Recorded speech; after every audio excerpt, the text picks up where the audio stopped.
content de vous retrouver une nouvelle fois. Bientôt la fin de la première semaine de notre nouvelle série True Story où on découvre comment est-ce que Dieu vit avec nous alors qu'il y a plusieurs témoignages, il y a plusieurs personnes qui nous sont donnés. Hey, salut Mylène, salut Hugo. Salut. On va attendre quelques instants avant d'inviter Alex et Anne Bricou. Salut Sidnel. Yes, salut Annie. Salut tout le monde. Salut Tony. Salut Grace. Content de vous voir tout le monde. J'espère que vous allez bien. Est-ce que vous nous entendez bien? Est-ce que ça va? Ah, mais quand même, en fait, faut qu'on mette les écouteurs sinon. Ah oui, en passant, il faudrait peut-être les écouteurs. Ok. Salut Joël. Ouais. Hop. Et voilà. Yes. Salut Sephora, salut Junior. Grâce. Salut, c'est faux. Ok, peut-être qu'on peut inviter maintenant Yes. nos invités de ce soir. Alors, on va inviter Alex. C'est Anne. C'est Anne.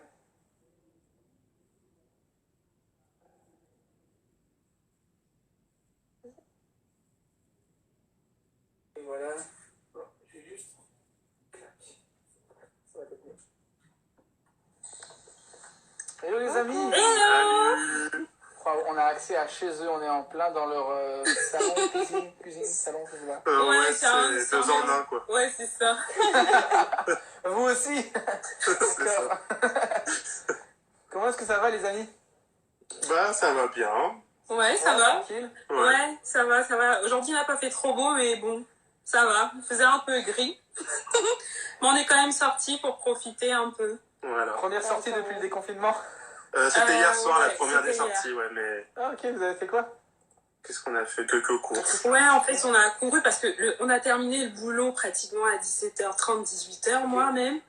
Et après, on s'est dépêché pour aller à Carrefour parce que ça fermait à 19h maintenant. Donc, on est allé à Carrefour, Riour, à la Fnac. On a essayé de faire le maximum, vite fait. Voilà. Ok, t'as tout fait Lily.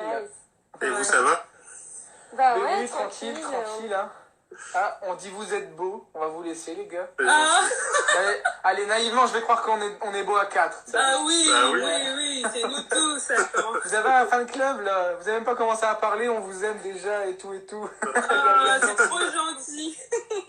Nice. Écoutez, bah vas-y. Pour tous ceux qui nous rejoignent, merci d'être là sur ce live. Et puis, on rappelle, c'est passer des moments ensemble pour se rapprocher de Dieu avec un invité sur un sujet précis. En ce moment, on est dans la louange. Et puis, merci vraiment, Anne et Alex, d'être là. Est-ce que pour ceux peut-être qui ne vous connaissent pas, qui sont là, qui vous écoutent, vous pouvez vous présenter en quelques phrases et dire ce que vous faites, aussi, ce que vous faites aussi à Expansion? Ok. Bah, moi, c'est Alex. J'ai 28 ans, bientôt 29. Wow. Et dans la vie, je finis ma thèse et je suis enseignant-chercheur débutant, on va dire, pour faire simple, en biologie. Ceux qui ne le connaissent pas, vous l'appelez docteur, c'est clair? Et à Expansion, bah, je suis un leader de life group avec Anne, la Madeleine. Okay, nice. Alors, et moi, je suis Anne, du coup, Bricou maintenant. Et j'ai 29 ans. Je suis gestionnaire tarificateur chez Crédit Agricole en assurance. Donc, voilà. Et je suis aussi leader de LG, du coup, co-leader avec Alex, le LG de la Madeleine. Et je suis aussi à la louange, dans la louange, des fois de service. Voilà. Voilà. Ça présente un petit peu, vous êtes mariés depuis? Depuis presque un an. On est le combien là? Depuis le 3 août 2019. Voilà. Pour faire court. Nice. Comme vous le savez tous, tous ceux qui nous suivent, un Expansion Today ne peut pas être un Expansion Today si on ne commence pas par un jeu où on s'amuse et où on se détend. Donc voilà, on va commencer par un jeu. On aime bien faire ça avec les couples. C'est le fameux jeu du lequel de vous deux est le plus. Puis là, vous répondez, ok. Évidemment, si c'est une question où vous pensez que c'est l'autre, vous le pointez, puis sinon vous vous pointez vous-même. Valérie? Ok. Yes. Ok, vous êtes prêts? Ouais. Lequel de vous deux a le plus la tchatch? Je sais pas. Je sais pas, ouais. Mais en fait, on parle beaucoup un peu tous les deux. Hein. La La tchatch, tchatch, moi je dis c'est Anne quand même. essaye de convaincre, c'est ça? Non, tu Ça parles bien aux gens. balance les noms. Tu parles bien aux gens. Il a balancé sa femme, le mec. Bah ouais, Ça fait combien de temps que vous êtes mariés encore? Bah Ok. ouais, peut-être. Alors, lequel de vous deux est le plus calme? Alex. ouais, je pense aussi. Ouais. La force En tranquille. accord. Alors, qui de vous deux est celui qui sait négocier? Ça dépend, négocier avec qui. Quand t'achètes quelque chose... Ah, bon, c'est pas, c'est Anne. Ouais, Vous êtes sur le bon coin, boum. ouais, moi Ah ouais, j'aime moi, bien non, je suis trop nulle à ça. négocier les prix quand c'est trop cher. J'aime pas trop, j'essaye toujours de gratter C'est bon, jusqu'au ça. bout. Ah ouais, moi, alors que moi, l'inverse. Ok. Alors, lequel de vous deux dépense le plus en vêtements? Bon, bah, ça, c'est sûr. C'est moi, oui.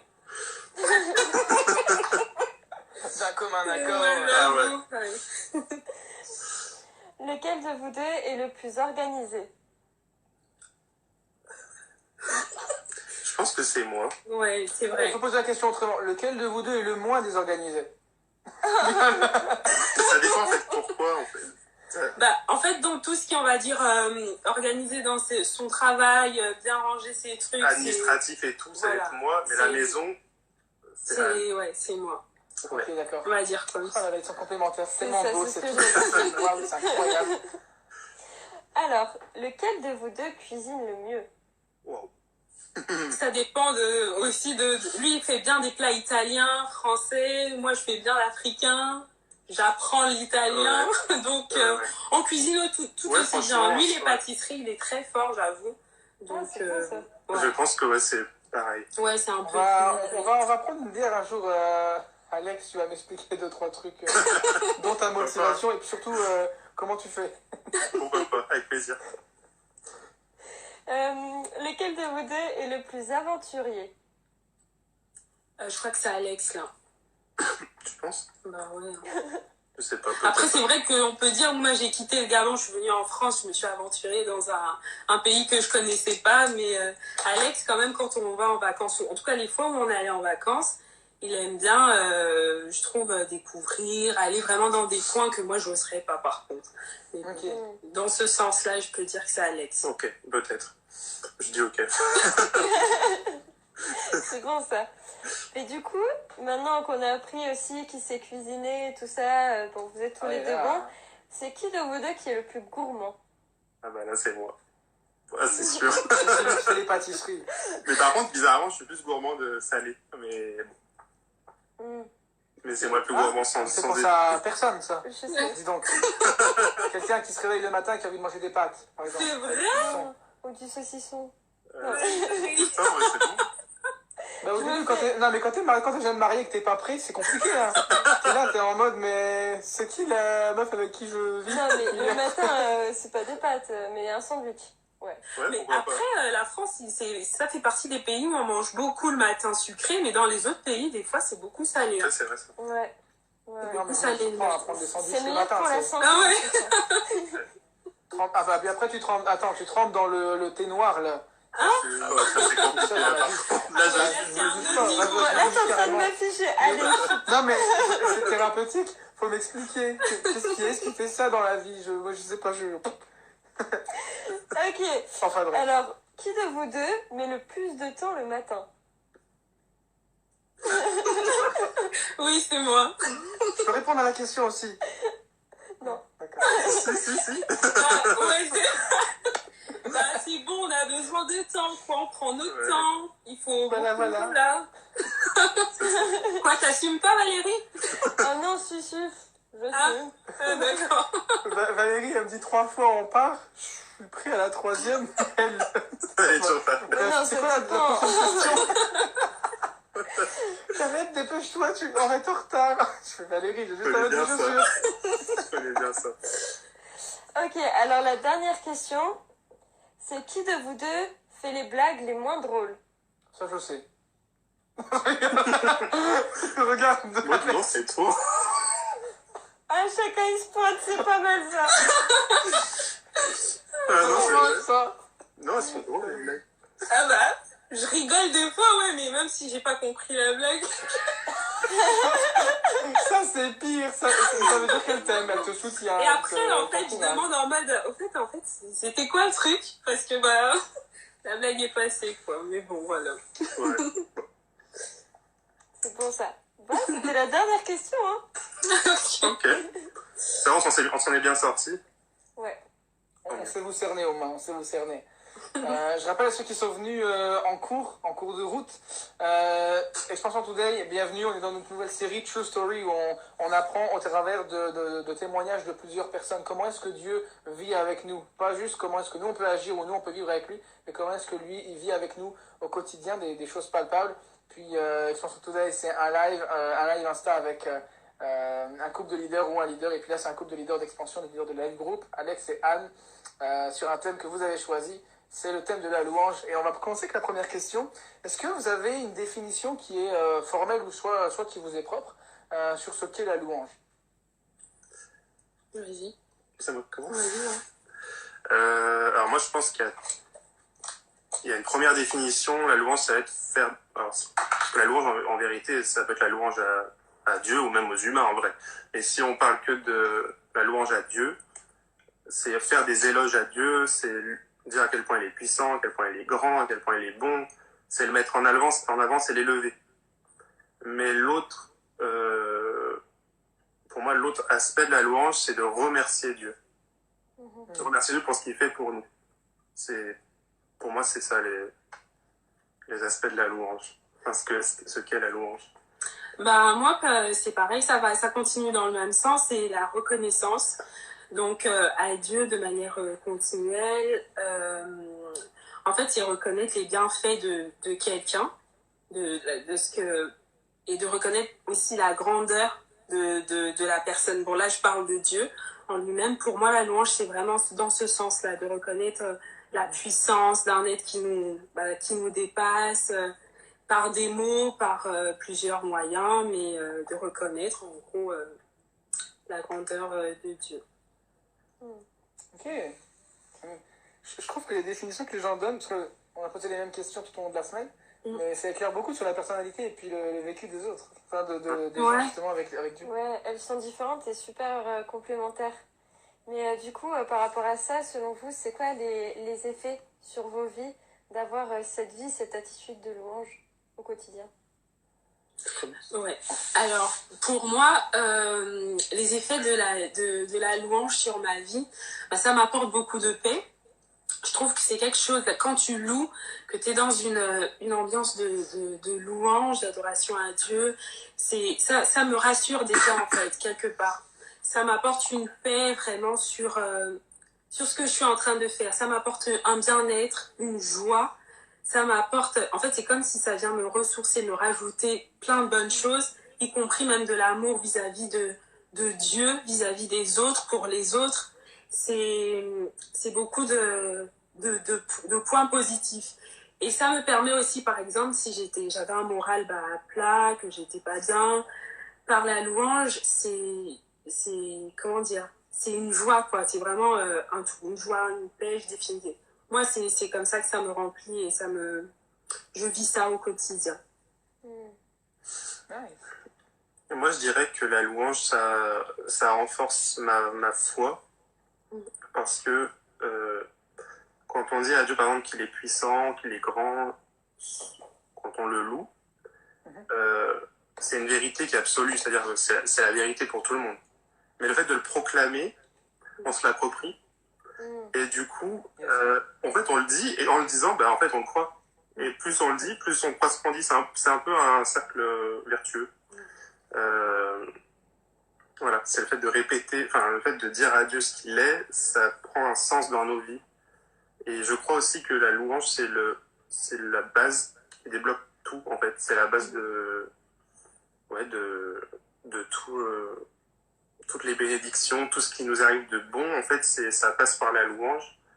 Et ça nous remplit, ça nous fortifie, ça nous libère, ça nous guérit. Et il y a plein de...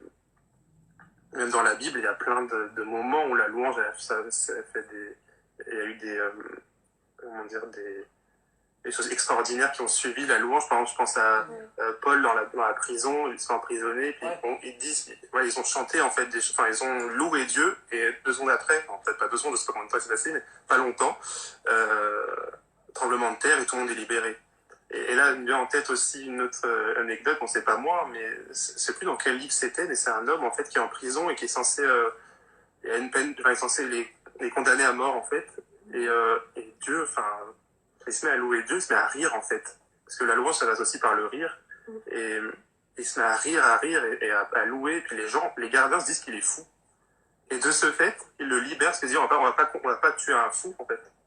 Et du coup, il est libéré de prison. Et c'est passé par... En fait, c'est extraordinaire parce que la louange, c'est la base et après, ça dévie sur que des bénédictions, je pense. Ouais. De plein de façons différentes, finalement. Et dans plein de situations différentes. Ouais, c'est tellement beau et puissant comment la louange, ça ouvre les bénédictions, en fait. Parce que lui, il est là et son amour, il découle sur nous et il s'est démontré de différentes manières. Hein. C'est ça. Ça ouvre vraiment des portes qui paraissaient peut-être inaccessibles, on va dire... des fois à nos pensées, notre imagination, mais par la louange. Moi, il y a un psaume, par exemple, c'est le psaume 145 que j'aime tellement parce que c'est un psaume de David où vraiment il envoie que des paroles, en fait, qui dépassent même, en fait, je crois, son intelligence à lui-même, tellement il reconnaît à quel point Dieu, il est bon, il est grand, et c'est un psaume puissant, vraiment, voilà. Mais pour ceux qui nous suivent, je ne sais pas si vous le savez, mais Alex et Anne, ils sont leaders depuis 3 ans maintenant. J'imagine qu'avec leader de Light Group, je veux dire, et j'imagine qu'avec ce côté-là, vous avez pu voir un petit peu pas mal de choses et puis quelques aventures au niveau de la louange.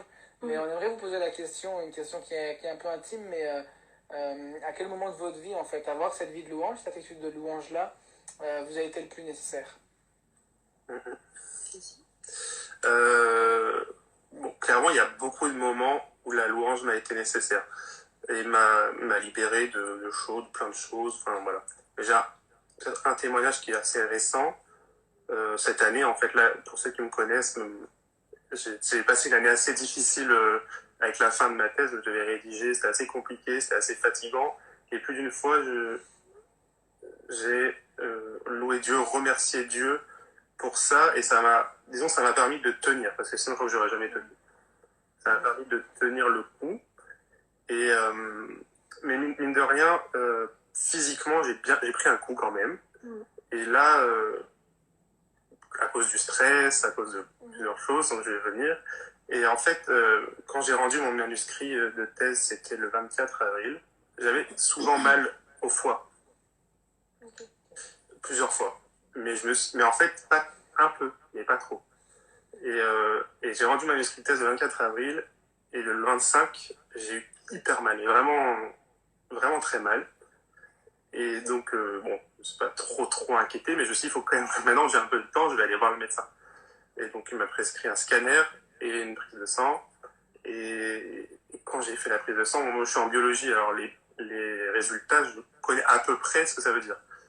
Même si je suis pas un médecin, hein, et donc il y avait des résultats, des trucs qui étaient parfois 5 fois la norme, 3 fois la norme, et des résultats, c'était pas bon. Et donc bien sûr, j'ai commencé à regarder un peu ce que ça pouvait être, et en fait, je sais pas, il y a une espèce de peur horrible qui m'est venue, et je me suis dit, le foie, qu'est-ce que c'est? Est-ce que j'ai une cirrhose? Est-ce que j'ai un cancer? Parce qu'en fait, c'était bizarre, j'avais peur, en fait. Il y a une peur horrible qui m'a envahi. Et j'étais stressé, vraiment. Je disais à elle, c'était horrible. Hein. ne savais pas, parce que j'avais quand même assez mal, et quand je regardais sur internet, c'était écrit que le foie, normalement, on n'a pas mal. Quand on croit qu'on a mal au foie, c'est pas le foie. Mais quand on a vraiment mal au foie, c'est quand on est mal en point, c'est quand il commence à dire qu'il a mal, c'est que vraiment on est arrivé à un stade où c'est chaud. Et donc j'étais bien stressé, et donc je suis allé faire le scanner, et j'avais trop peur parce que j'ai fait le scanner, en plus, ils n'arrivaient plus à trouver mes veines, j'ai eu des hématomes énormes comme j'avais jamais eu, alors que, bon, bref. Des trucs, plein de dérèglements bizarres, et quand je suis sorti de l'IRM, le scanner, ça a mis du temps à avoir les résultats. Et je me suis dit, si ça met du temps, c'était parce qu'il m'avait dit 3 minutes, et après ça mettait du temps. Mais s'ils ne me donnent pas les résultats, c'est que c'est bizarre et tout, enfin, je sais pas. Et donc, ils m'ont finalement donné les résultats. Je suis allé dans ma voiture, j'ai ouvert, j'ai déplié, et donc je regarde, et là je vois, en fait, un truc que je savais que j'allais avoir ça, mais moi je m'attendais à pire. En fait, j'ai eu ce qu'on appelle une stéatose, pour dire, voilà. En gros, mon foie est gras. C'est-à-dire que j'ai mangé n'importe quoi, et avec le stress, la fatigue, tout ça a empiré, enfin voilà. Mais en fait, à ce moment-là, quand j'ai lu écrit stéatose, et que parce que j'ai lu le reste, et j'ai vu que tout était bon, les organes, tout le reste était bon, il n'y avait rien nulle part, etc., et que j'ai lu juste la stéatose, et c'était pas allé plus loin, alors que la stéatose, c'est ça, en gros, le premier stade avant cirrhose, et après la cirrhose, c'est entre guillemets irréversible, et après c'est cancer. Et en fait, il y a une espèce de reconnaissance énorme qui est entrée, et je me suis mis à chialer dans la voiture. Il y avait une femme à côté, d'ailleurs, elle devait se demander ce qui se passait. Et vraiment, j'ai remercié Dieu, je me suis dit, waouh, en fait, non seulement t'as permis que ça n'aille pas plus loin que ce que ça aurait pu aller, parce que clairement, pendant 1 an, j'ai mangé n'importe quoi, et c'est de là que c'est venu. Et d'ailleurs, petite anecdote en parallèle, souvent quand on prie, on remercie Dieu pour les aliments qu'on mange, les bénir, etc. Et souvent, quand je mangeais n'importe quoi, il y a une voix qui me disait, mais t'es en train de bénir ces aliments, demander à ce qu'ils fassent du bien à ton corps, mais tu sais que en fait, c'est pas le cas. Mais j'arrivais pas, en fait. Et Dieu, dans sa grâce, en fait, surabondante, il m'a non seulement gardé d'une maladie qui aurait pu être bien pire, parce que ce que j'ai, en fait, c'est totalement réversible, il suffit de manger mieux et c'est bon. Et il m'a gardé, il m'a gardé, il m'a rassuré, et voilà, maintenant je me sens, la peur a disparu, et je me sens prêt, voilà, je sais qu'il faut que je fasse mieux, mais comment dire, je sais qu'il était là, en fait. Je sais pas comment, il était là, et il a permis que ça n'aille pas au-delà de ce que ça aurait pu aller. Parce que vraiment, j'étais dans un sale état à la fin, là. Et donc, et je crois qu'en fait, tout ça, c'est le fait c'est la louange peut-être au jour le jour qui m'a peut-être, je sais pas, ça rien. En tout cas, Dieu m'a gardé et je l'ai remercié. Et c'était une forme de louange et ça m'a été vraiment utile, je pense. Et par rapport au LG aussi, tu voulais parler de la... Ah oui, alors après, j'ai une autre anecdote qui n'a rien à voir. C'est vraiment la louange, c'est-à-dire des chants. Et une anecdote, ça a eu lieu donc, dans mon LG quand j'étais encore à Télétasque. Et on n'était pas beaucoup, je ne sais plus qui était là, on était 5. Et on louait Dieu et tout. Et c'est extraordinaire, mais là je commence à entendre une voix, mais c'était pas la voix de quelqu'un qui était là. Je suis intimement persuadé que c'était la voix. Bon, moi je pense que c'était un ange, parce que c'était pas la voix de quelqu'un qui était là. C'était une voix un peu espagnole, je sais pas comment dire, mais quelque chose qui a rien à voir. Et j'ai senti une présence énorme, et à la fin je leur ai dit, mais vous avez senti quelque chose et plusieurs avaient vraiment ressenti, et une autre personne m'a dit dans le LG qu'elle avait aussi entendu une voix qui était différente des voix de nos voix. Et donc ça, c'est parce que je pense que quand on loue Dieu déjà seul, c'est bien, mais alors quand on est plusieurs, il y a d'autres personnes qui louent avec nous. Ouais. Et c'est les anges qui louent. Joël qui dit, je me rappelle de ce moment, et waouh, je confirme. Voilà, c'était vraiment extraordinaire ce moment-là. C'est vrai. Donc, moi, c'est par rapport... j'étais en CDD, ça faisait un moment. Et en fait, à chaque fois... en fait, mon contrat, il a commencé avec un CDD de 6 mois. Ensuite, il a été renouvelé. Mais bon, dès la fin du premier contrat 6 mois, je me disais, bon, peut-être qu'ils vont me garder en CDI. Et puis voilà. Donc, ça a été renouvelé une première fois pour 7 mois. Et après, la deuxième fois, j'ai encore été renouvelée un autre CDD de 5 mois. Du coup, je commençais vraiment à désespérer. Je disais, bon, ok, ils veulent pas m'embaucher, Crédit Agricole, voilà, c'est comme ça, c'est comme si. Là, c'est peut-être que ils veulent juste attendre les 18 mois de CDD avant de pouvoir me garder. Ou avec les temps en plus, parce que mon contrat devait terminer en mai 2020, là, j'allais écouler en fait mes 18 mois. Et comme on était dans les confinements, l'économie, des fois ils nous envoyaient des mails au boulot comme quoi c'était vraiment pas possible de nous garder, que c'était vraiment pas possible de renouveler mon contrat, parce que s'ils m'arrêtaient, c'était soit il fallait que j'attende minimum 6 mois avant qu'ils me reprennent, ou il fallait qu'ils m'embauchent tout de suite en fait. Et donc par rapport à ça, j'ai prié, à un moment j'étais même désespérée, je disais même à Alex, bon, c'est pas grave, il faut vraiment se préparer à autre chose, si on n'est pas gardé, si je suis pas gardée, c'est pas grave, on va avoir de nouveaux projets pour la suite, et puis voilà. Et donc j'ai prié, en même temps je me disais, bon, j'aurais peut-être mes vacances, donc la vie va continuer, je vais pas m'arrêter à un CDD ou un travail, Dieu me donnera mieux ailleurs. Et 2 jours avant la fin de mon contrat, ma chef, elle m'appelle, Anne, finalement, et pourtant la veille encore, elle avait envoyé un mail. On avait eu une réunion au travail où il rappelait que le contrat de CDD allait terminer, qu'il n'y avait pas de budget pour nous garder, et en plus avec la période de crise, de confinement... franchement, ce soir-là, je me suis dit, ok, d'accord, Seigneur, je remets vraiment tout entre tes mains. C'est vrai que je veux rester, mais que ta volonté soit faite.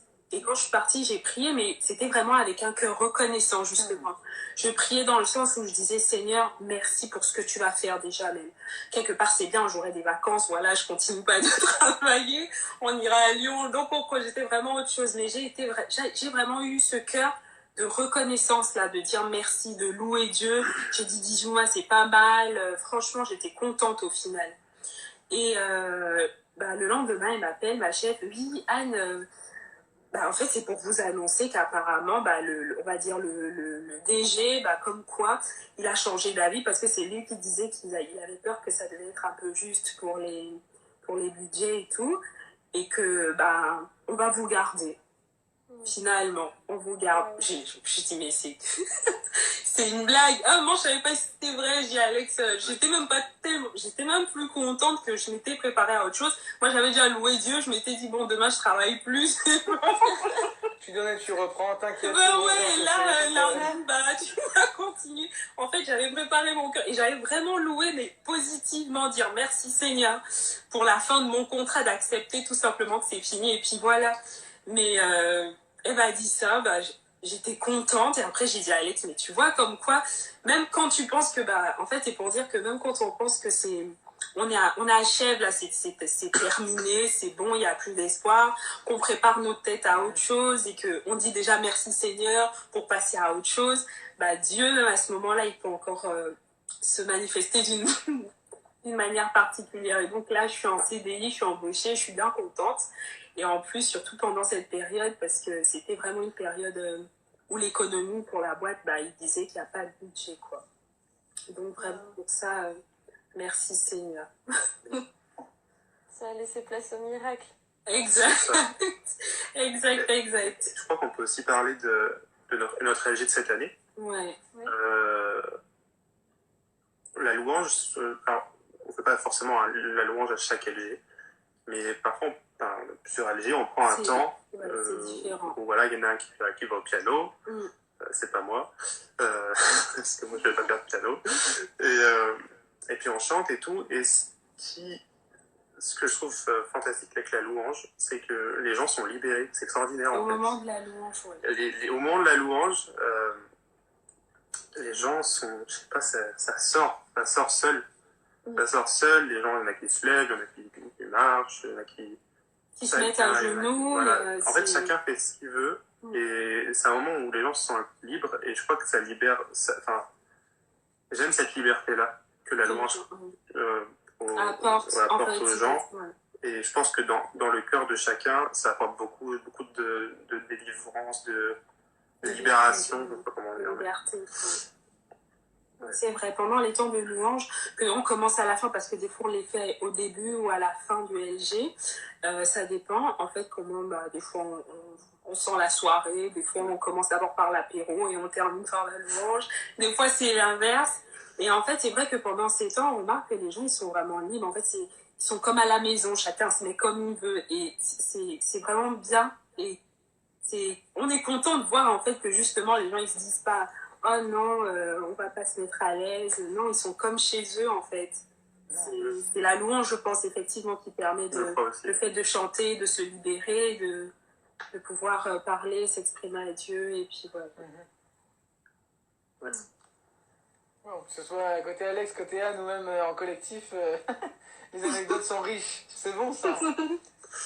Votre vie de louange donne envie. Je pense à ça. Ceux qui ont des questions, préparez-les pour Alex et Anne. Comme je l'ai dit hier, si c'est illisible ou si c'est trop personnel, on le dira pas. Ouais. Mais, allez-y, envoyez-les. Envoyez vos questions. On arrive à la dernière question pour nos amis qui sont là. Mais justement, comment est-ce que concrètement, selon vous, en tant que leader de live group, puis après, avec l'expérience que vous avez, et puis tout ce que vous avez vu, comment est-ce que on peut concrètement appliquer ce style de vie de louange au quotidien, nous en tant que jeunes, là, en 2020? Moi, je pense que ça peut commencer quand... c'est ce que je fais personnellement. Après, chacun peut faire différemment. True story, tu parles de ce que tu dis, c'est parfait. Quand je m'adresse à Dieu, quand je prie, quand j'ai des requêtes à lui faire, par exemple, je ne sors un ordre particulier de la façon dont je m'adresse à lui. Je commence toujours par la repentance, leur demander pardon pour ce que j'ai fait, de mal, soit en général, soit des fois c'est un sujet particulier. Et ensuite, je loue Dieu. Je proclame qu'il est puissant, qu'il est capable d'agir, qu'il est grand, qu'il est bon. Je le remercie pour ce qu'il fait.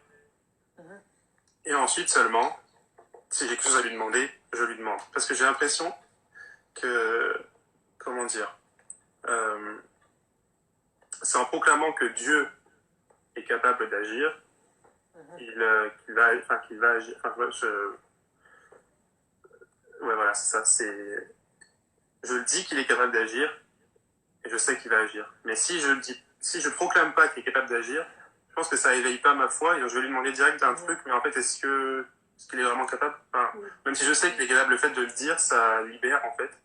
Et je crois que prier de cette façon-là, c'est un effet positif, je crois. Comme tu disais tout à l'heure, le fait de verbaliser. Mais c'est drôle parce que ça fait penser à ce que disaient hier les Marlins, que l'importance de verbaliser, et puis que la louange, c'est le langage de la foi, finalement. Et toi, Anne, qu'est-ce que tu conseillerais?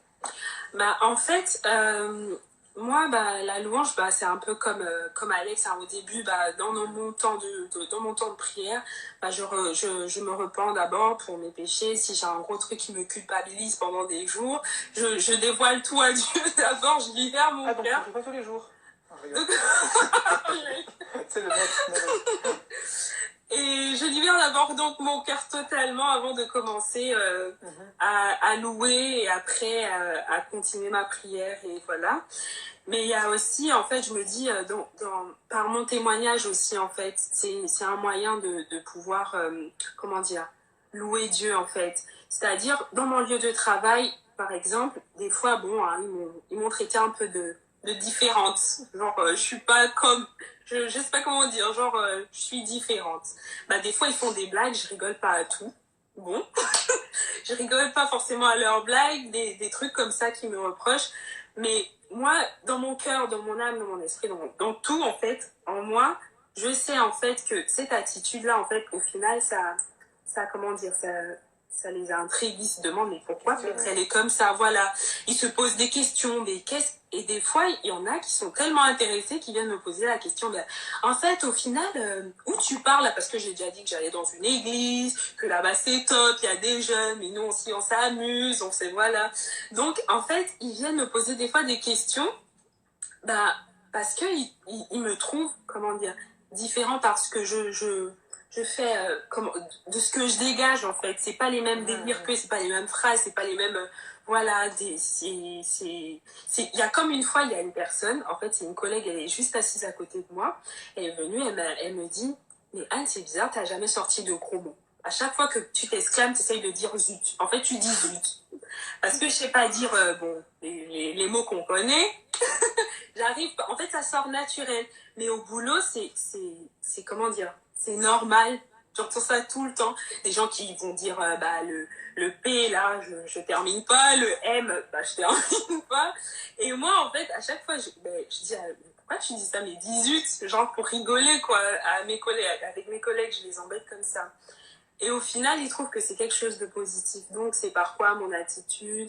On va dire, bah, par notre attitude, par notre témoignage, parce que ce qu'on permet de renvoyer, en fait, ça peut être également un moyen de louer Dieu, parce que bah, du fait de comment on se comporte, c'est... En fait, on vient, on te pose la question, et toi, tu lui dis, bah si je suis comme ça, c'est parce que voilà, je crains mon Dieu, c'est parce que j'ai pas envie de frustrer, par exemple, l'esprit qui vit en moi, j'ai pas envie de souiller des trucs, j'ai pas envie de... Donc, bah, moi, je suis comme ça, je fais comme ça, et en fait, ça interpelle par notre comportement, notre attitude. Je pense que c'est un bon moyen de louer Dieu aussi. Parce que oui, ouais, je crois que le fait de... Enfin, louer Dieu, c'est aussi le respecter. Enfin, et pour le respecter, il faut avoir un bon témoignage. Ouais. Parce que c'est la première façon de montrer... Parce que c'est facile de... Des fois, ça peut paraître facile de dire à Dieu plein de choses bien. Et c'est à côté, on fait n'importe quoi. Je crois qu'il y a pas... Il faut qu'il y ait quand même un... Il faut que les deux soient liés. C'est-à-dire que dans notre témoignage, on respecte... qu'on apporte sa parole et son... la parole. Ouais, vous avez tellement raison. Mais c'est bon l'exemple aussi que vous avez donné, surtout par rapport à l'attitude, parce que même dans la Bible, c'est vraiment écrit que Dieu nous demande d'être des parfums de bonne odeur en permanence. Et j'aime trop cette comparaison-là, parce que un parfum de bonne odeur, ça se répand, effectivement, les gens qui sont autour, ils remarquent cette odeur différente, cette attitude différente, et je trouve ça trop beau, l'exemple justement que Anne spécifiquement t'a donné par rapport à tes collègues de travail. Et ça, c'est une des plus belles marques de la présence et de l'amour de Dieu en nous. Quand les autres remarquent cette différence-là qui finalement les attire. Bah oui. Même si parfois ils peuvent critiquer, bah oui. Là, ça les attire. Ils se posent des questions en fait, du pourquoi, comment, ça se fait. Et moi je me dis, bah merci Seigneur, c'est la différence. Et justement, par rapport à ça, je crois que c'est important de dire que c'est pas facile tout le temps. Et que je crois que c'est le diable, c'est la première chose qu'il essaye de nous voler. Et je sais que moi, par exemple, cette année, il y a des moments où j'étais plus faible. Et il m'arrivait de dire du mal d'autres personnes dans mon travail, alors que je le faisais pas avant, en fait. Jamais. Et j'ai même une collègue qui m'a fait la réflexion, qui m'a dit, mais c'est bizarre, enfin, toi, tu dis ça? Vraiment, elle était choquée, en fait.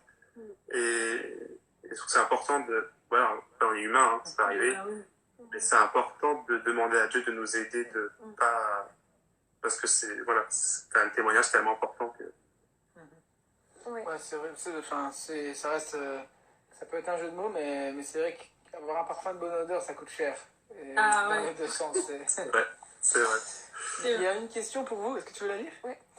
Donc la question, c'est vous demandez pardon en premier pour les péchés, mais dans la prière du Notre Père, qui est dans la Bible, Jésus, il loue en premier. Est-ce que du coup, il y a une importance dans l'ordre selon vous?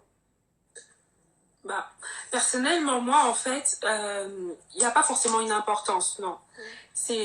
En fait, pour moi, c'est surtout quand un sujet me tient à cœur. Par exemple, quand je sais que dans la journée, j'ai fait quelque chose qui me laisse sur la culpabilité, en fait.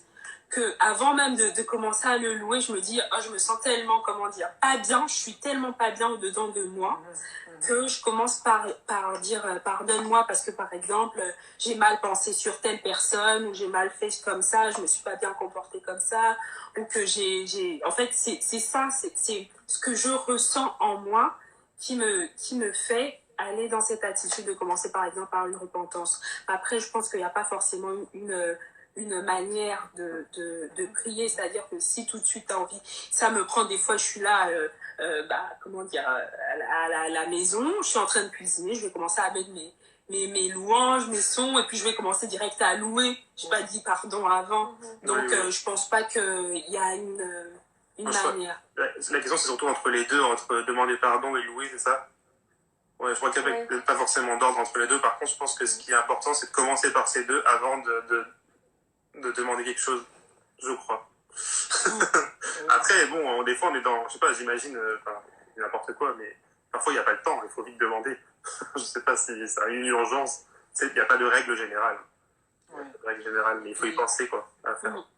Éventuellement, Jésus, là, quand il montre ça, c'est voici comme vous devez prier. Ouais, c'est vrai. Ça montre bien que c'est un exemple. Puis là, c'est plus un statement, c'est un état de fait, c'est notre Père qui est dessus, puis là, c'est l'identité qui est là-dedans, hein, c'est notre Père. Alors que tu viens et puis tu dis pas forcément notre Père et tu loues pas, mais tu viens et tu demandes pardon. C'est parce que tu te rappelles bien c'est quoi ton identité. Pourquoi est-ce que tu peux parler à Dieu? C'est véritablement parce que c'est ton Père et qu'il a tout payé. Je pense aussi que Jésus est pédagogue aussi quand il fait ça. Mais par exemple, dans les psaumes, ça commence souvent, David commence par se plaindre avant de louer. Il n'y a pas vraiment d'ordre, mais en fait, je pense que ce qui est important, c'est que la louange, elle doit toujours, à un moment donné, dans la prière, elle doit être là. Ouais. C'est important, je pense. Que ce soit après ou... Une autre question pour vous. En ce qui concerne le chant, pensez-vous que toute musique qui ne glorifie pas Dieu est à bannir pour un chrétien? Moi, c'est quoi? Moi, je vais rien dire, puis je vous laisse tout seul. Et puis, Non, voilà. Et pourtant, c'est le pasteur, hein, c'est à toi de nous. Je rigole. Non, mais ce qui est trop drôle, c'est qu'en plus, je pensais à dire quelque chose qui avait pas rapport forcément à notre conversation, et ça répond à la question. D'accord. Bah, donc, on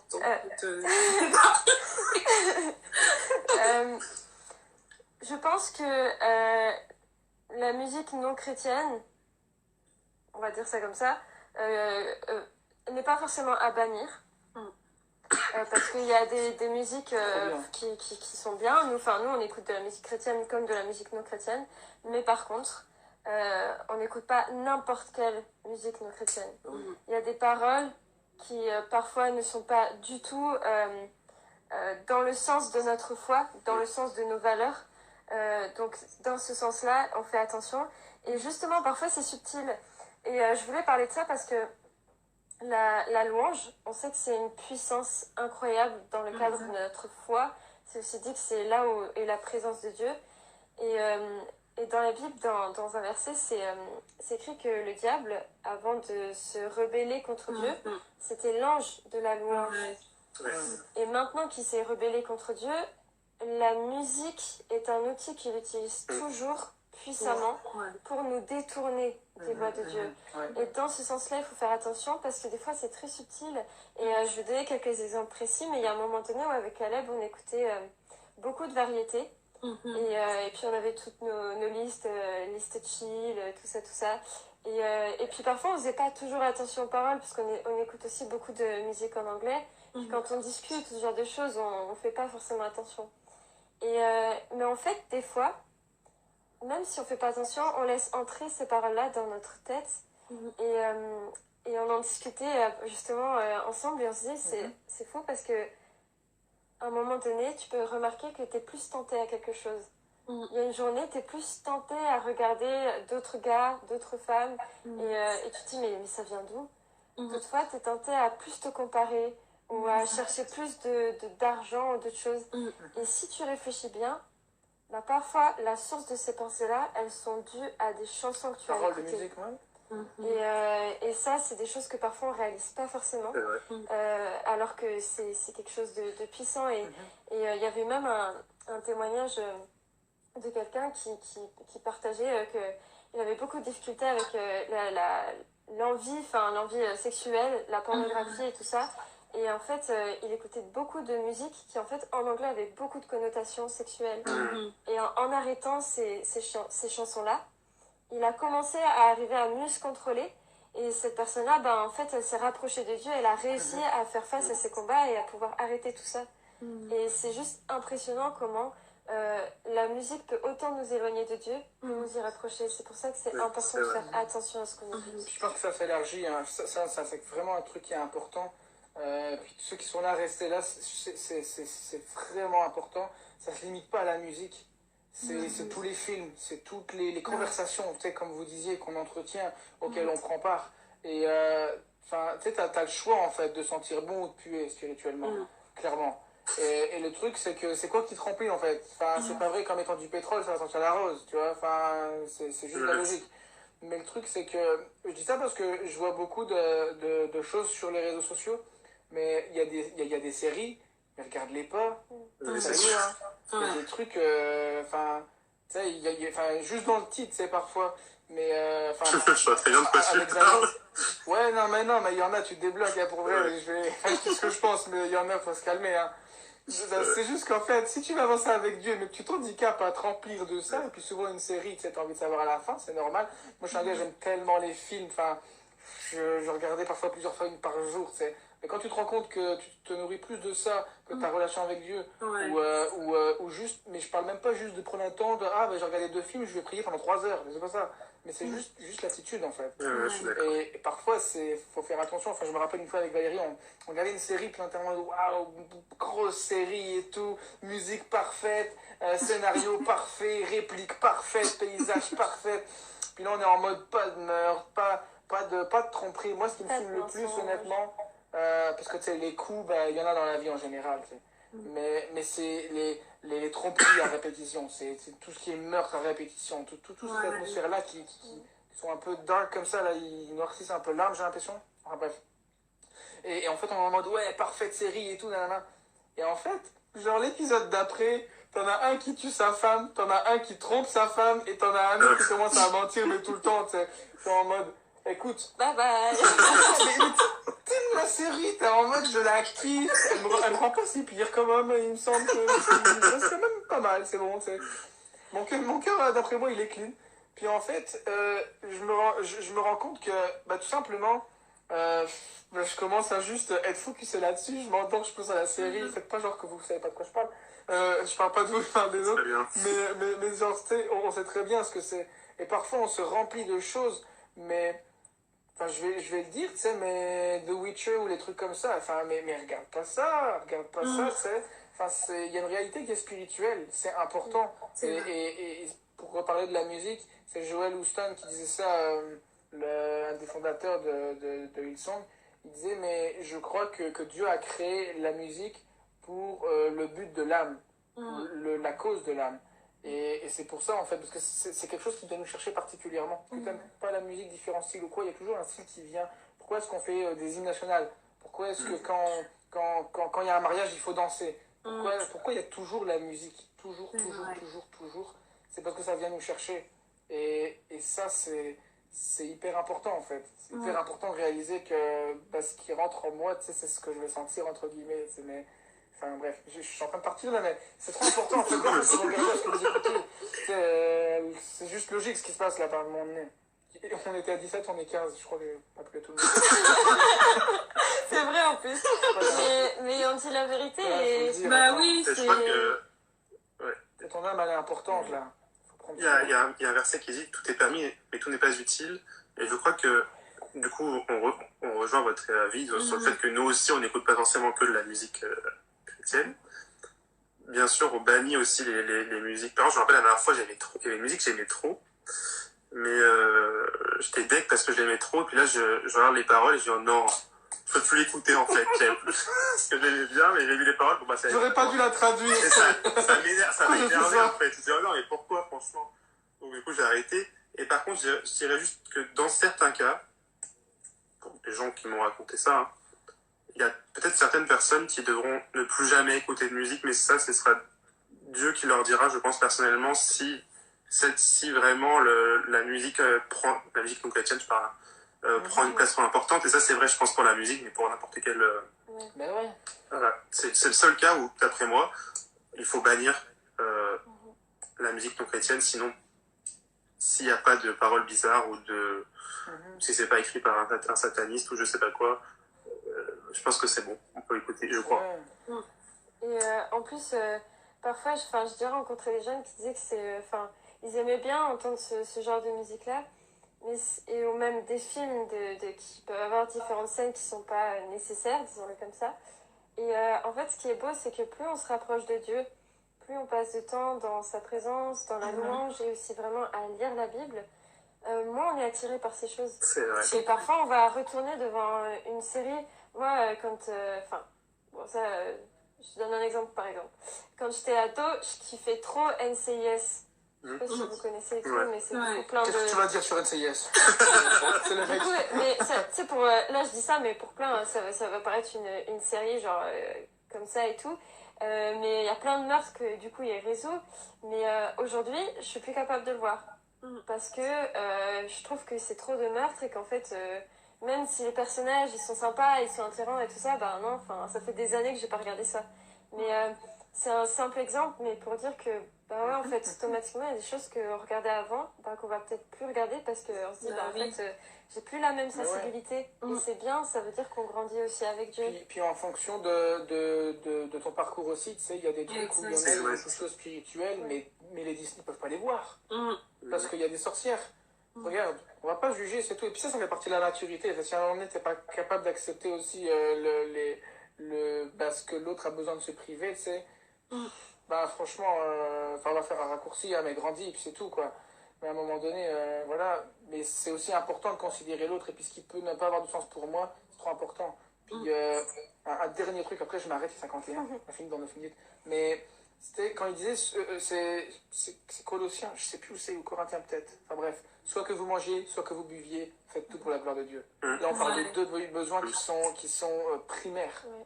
Imagine pour regarder un film ou une série, ou une musique, je sors un petit peu du contexte, puis je l'exprès.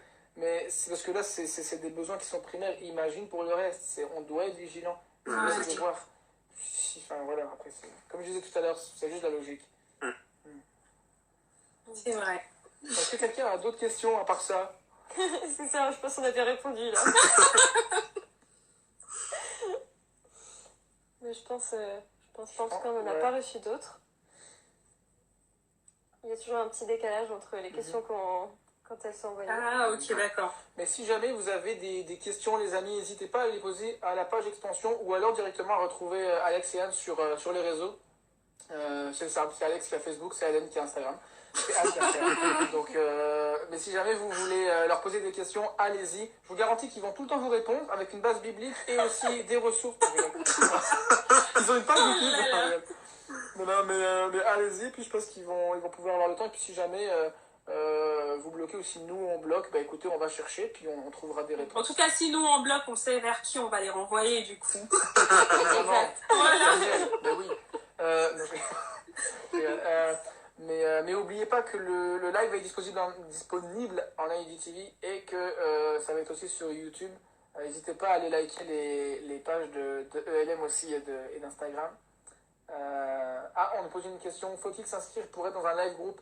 Oui, il faut s'inscrire. C'est à l'accueil d'Expansion ou alors t'envoies un mail à Expansion du coup parce que là en ce moment on se réunit plus. Mais tu pourras du coup accéder à des Zooms. Là tu as pu voir plusieurs leaders live group. Donc après tu fais comme tu sens. Yes. Beaucoup de gens qui disent que c'est des bons conseils. Merci les bricous, ils vous aiment beaucoup. On vous aime beaucoup aussi. Du coup, on se voit à eux pour merci pour votre temps, pour votre investissement et puis avec plaisir. Avec lequel vous avez partagé ça. Hein.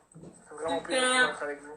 Bah, nous aussi. C'est gentil de nous avoir invités. Bah ouais, ça fait plaisir aussi. C'est cool. Merci à tous d'avoir été là et puis on fait de gros bisous à tout le monde. Gros bisous. Gros bisous. Ciao. Ciao. Dimanche pour 10h.